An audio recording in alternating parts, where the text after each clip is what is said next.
Muito boa tarde, você que acompanha o Reinaldo Azevedo aqui no canal do Metrópolis no YouTube. É véspera de feriado, mas tem muito assunto a ser tratado, então não importa se amanhã você vai descansar ou não, o importante é você ficar bem informado e no Metrópolis você consegue isso. Por isso que eu sempre peço para você se inscrever aqui no nosso canal. Reinaldo Azevedo, lá nos Estados Unidos tem uma parte da imprensa que defende o Trump que adora dizer que ele joga xadrez 4D. Eu não sei o que é que isso quer dizer, mas te pergunto, quem apoia Donald Trump aqui no Brasil, diante aí dessas possíveis novas tarifas, que tipo de jogo tá jogando e tem chance de ganhar alguma coisa? Olha, eu acho que é um jogo meio suicida até, do ponto de vista político, pelo menos em princípio. Agora, vamos ver como é que as coisas se organizam, né? Não parece que seja a melhor escolha. Aliás, boa tarde Ah, você que mudou? acompanha também o grandíssimo Rafael aqui. Deixando claro que amanhã e depois nós vamos dar uma descansadinha, né? Porque, enfim, a notícia não para, mas o Metrópolis continua aqui, você continua apegado ao Metrópolis. Continuarei a escrever, mas a gente vai dar uma paradinha nesses 2 dias aí. É rapidinho, daqui a pouco a gente está de volta, sem problemas, acompanhando tudo que acontece aqui nessa política brasileira. Reinaldo, a gente vai começar falando de um monitoramento que foi realizado nas redes sociais pela Ativa Web Data Lab, com base aí em 15 milhões de interações sobre a proposta desse novo tarifaço dos Estados Unidos, que aponta que 78% dessas interações foram de sentimento negativo contra Donald Trump e a família Bolsonaro. Outras 11,7% expressavam sentimentos positivos e 10,3% eram neutros. Esse levantamento foi publicado pela Folha de São Paulo e considerou manifestações feitas até a tarde de ontem nessas plataformas. Nas primeiras 5 horas depois do governo Trump propor esse novo tarifaço de 25% sobre produtos brasileiros, a Ativa Web registrou 8,6 milhões de menções ao tema e considerou que a narrativa de traição ao Brasil explode nas redes. 3 horas depois, o número de menções quase dobrou. A Ativa Web também constatou que a defesa da soberania nacional se tornou o principal vetor de mobilização emocional nas redes sociais depois da nova ofensiva do governo Trump contra o Brasil. O relatório da Agência de Comunicação e Marketing Digital acrescenta o seguinte: com 74,2% de sentimento positivo, foi o único bloco narrativo a gerar consenso amplo. O tema transcendeu o debate partidário e conectou eleitores de diferentes espectros políticos em torno de um ideal comum. E aí, Reinaldo, fica a pergunta: será que a polarização, o conceito que você disse ser uma besteira, acabou?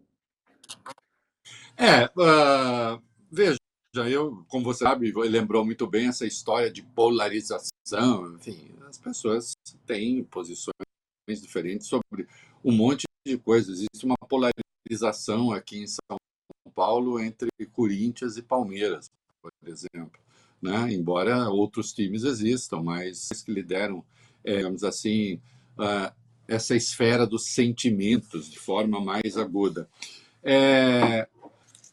Como, diante da postura dos Unidos, exceção feita ao bolsonarismo radical, e o bolsonarismo radical, que é aquele núcleo, realmente, qualquer coisa que os bolsonaros façam, eles vão endossar, não importa, né? Exceção feita. E esse grupo não corresponde a 40 e tantos que eventualmente possam votar no Flávio no segundo turno, porque aí tem muito de antipetismo também. Agora, existe um antipetismo que não é anti-Brasil. É preciso fazer essa distinção, né? Então, existe o bolsonarismo, qualquer coisa na qual eles estejam metidos, muito bem. Agora, existe, claro, o pensamento progressista, aqueles alinhados com o PT, metade praticamente vota no Lula no segundo turno, quase metade. E existe um grupo, insisto, que não gosta do PT, não gosta do Lula, mas também não vê como seria uma ação contra o país. E isso que se fez é escancaradamente uma ação contra o país. Os argumentos são tão toscos, tão evidentemente toscos, qualquer que seja a consideração que se queira fazer, que fora dessa esfera ultra-radical fica muito difícil defender, né? E ficou evidente, isso não é matéria de interpretação, né? Porque tem coisa que é interpretação. Olha, um lê uma coisa desse jeito, outro lê de outra. Mas não é matéria de interpretação que os Estados Unidos, que o alvo número 1 dos Estados Unidos nessa história é o PIX, né? E que há uma negociação, e aí sim, isso não está tão claro nas redes, isso aqui estou trazendo aqui ao debate. E claro que há uma negociação, digamos, subterrânea, aí literalmente subterrânea, Rafael, né? Aí mesmo se usa a palavra literalmente com erro frequentemente. Literalmente é segundo o que está escrito e por metáfora aquilo que é a essência da coisa. E existe um debate literalmente subterrâneo, que são as terras raras. O Trump está endurecendo com o Brasil, muito provavelmente também, para tentar abrir a seu modo uma negociação no que diz respeito a terras raras, porque para eles isso é essencial, né? Tanto é que o Flávio já foi lá, no dia 28 de março, oferecer as terras raras para o Brasil. Então está endurecendo com o Brasil nessa área para ver se facilita, eventualmente, a abertura de negociação também nessa questão.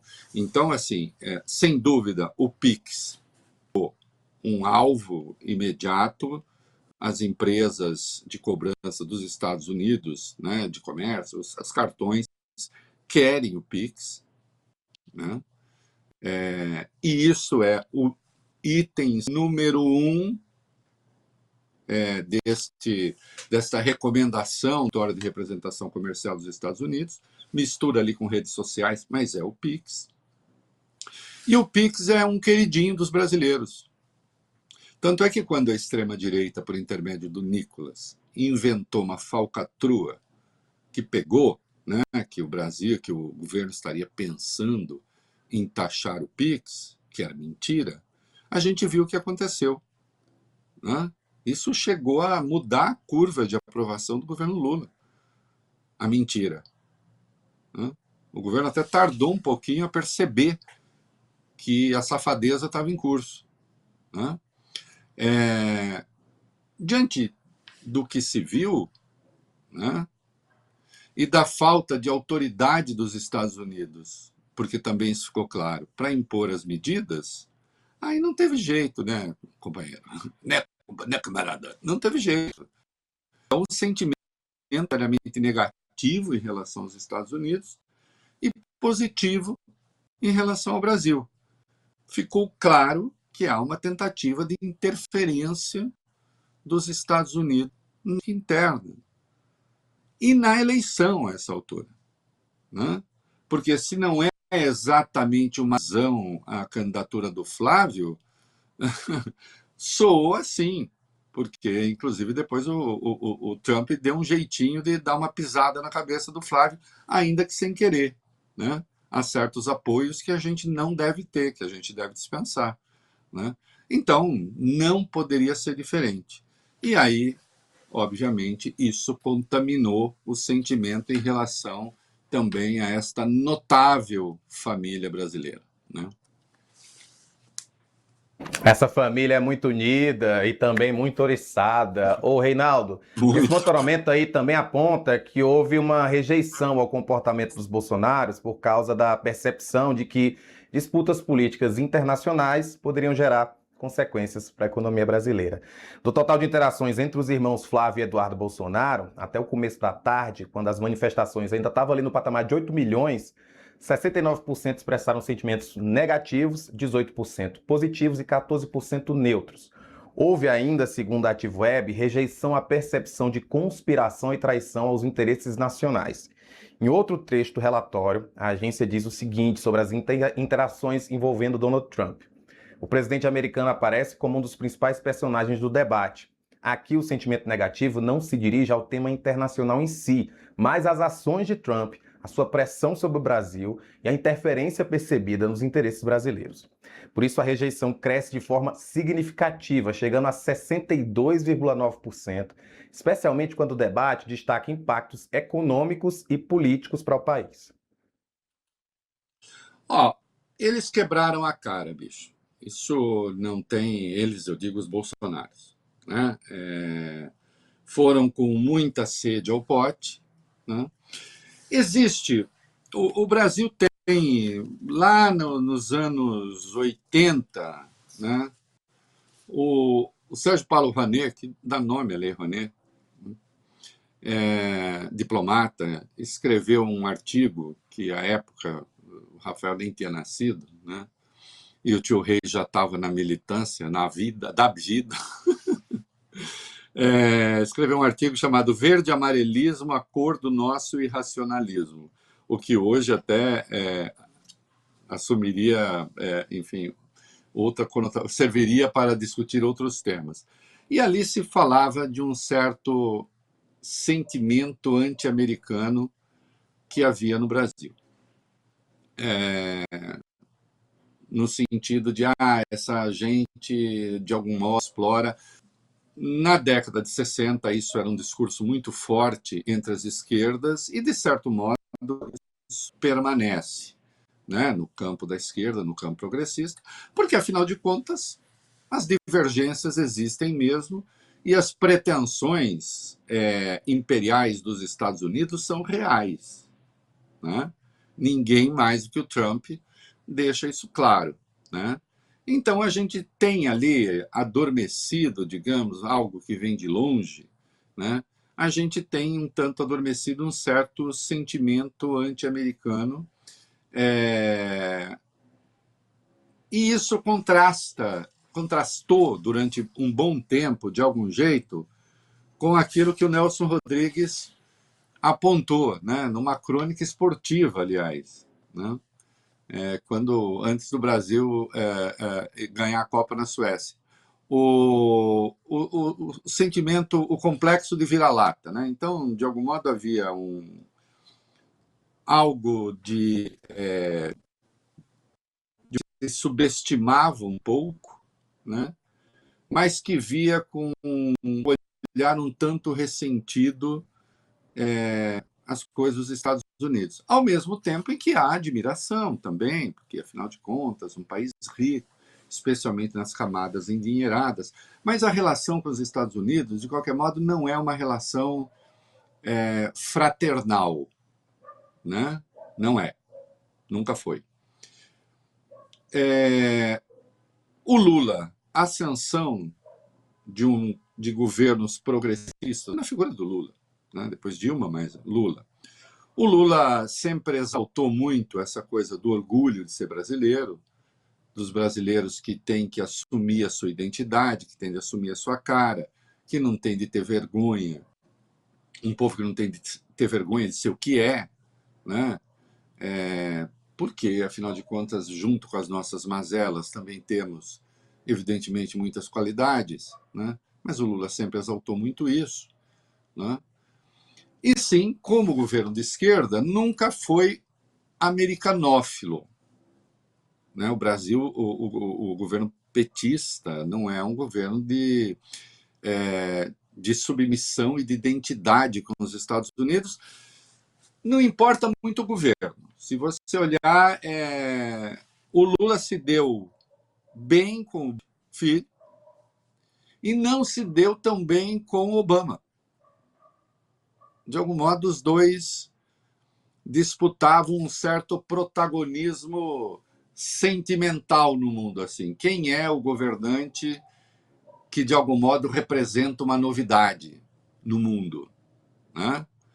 Se o Obama representava novidade de ser um presidente negro dos Estados Unidos, o Lula representava uma novidade importante de ser um presidente de origem operária,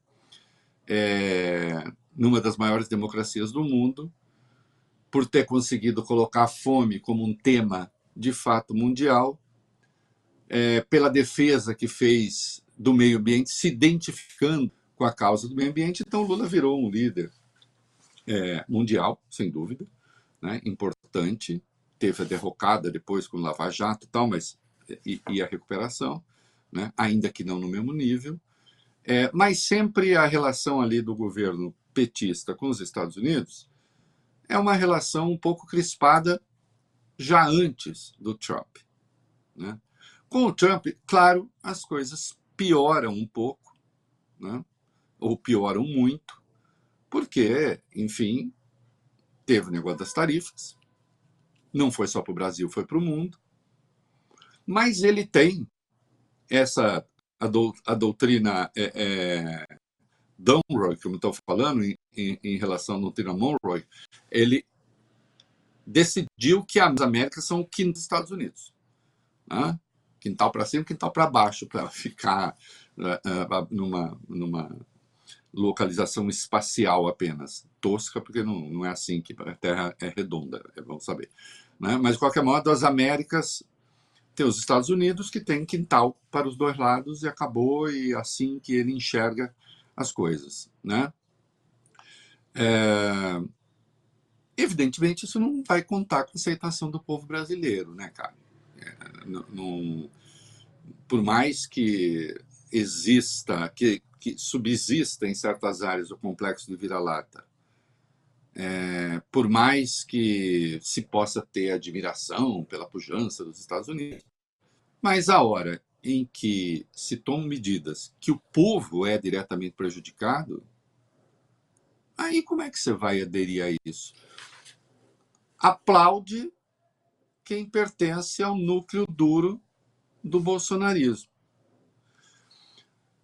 Eu nem acho, veja só, eu duvido um pouco que o Flávio tenha ido lá e que o Trump tenha dito a ele: opa, é isso aí, grande rapaz, e agora eu vou meter uma tarifa lá no seu país só para ferrar o Lula. Porque eu acho que até o Flávio diria: não, é bom esperar um pouco.